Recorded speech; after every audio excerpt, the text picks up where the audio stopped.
Aqui a continuação do texto de Levítico 26, vai falar, ó, perecereis entre as nações e a terra dos vossos inimigos os consumirá, e aqueles que entre vós...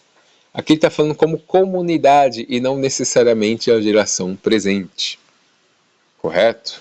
Ó, várias coisas aqui. Ó. Outro exemplo é Paulo. Paulo faz a mesma coisa, que eu vejo muitos canais aí de professores, né, cheio de diploma. Paulo foi um mentiroso, falso profeta, porque ele falou que ia estar entre os arrebatados, e ele não foi arrebatado. Vamos lá. O Paulo também se coloca entre os vivos, pessoal. Vamos lá. Entre os mortos, inclusive. Ó. 1 Coríntios 6,14, Paulo diz assim: ora, Deus que também ressuscitou o Senhor, nos ressuscitará a nós pelo seu poder. Paulo está se incluindo aqui entre os mortos. Ele ia ser ressuscitado. E aqui Paulo vai se incluir entre os vivos, porque faz parte da linguagem dos oradores. Aqui, ó. 1 Tessalonicenses 4. Depois nós, os que ficarmos vivos, seremos arrebatados juntamente com eles nas nuvens a encontrar o Senhor nos ares, e assim estaremos sempre com o Senhor.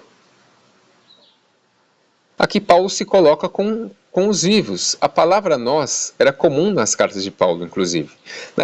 Na literatura bíblica é comum o orador se incluir ou falar de coisas como se fosse acontecer com ele e com seu próprio público.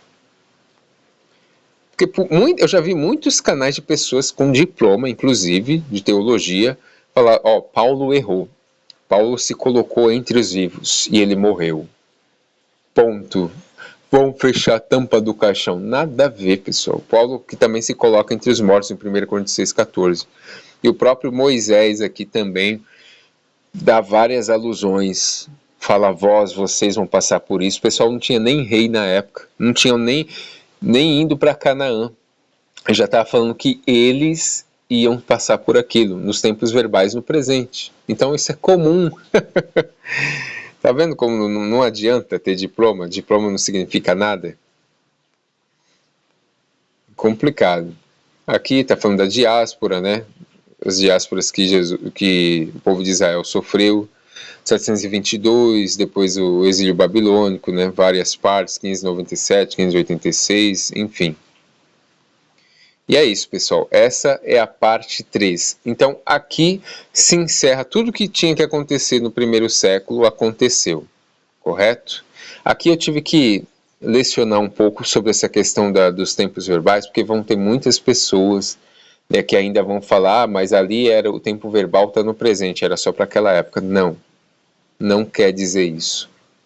Agora a gente já vai partir para uma outra parte que vai ultrapassar os acontecimentos do primeiro século, tá?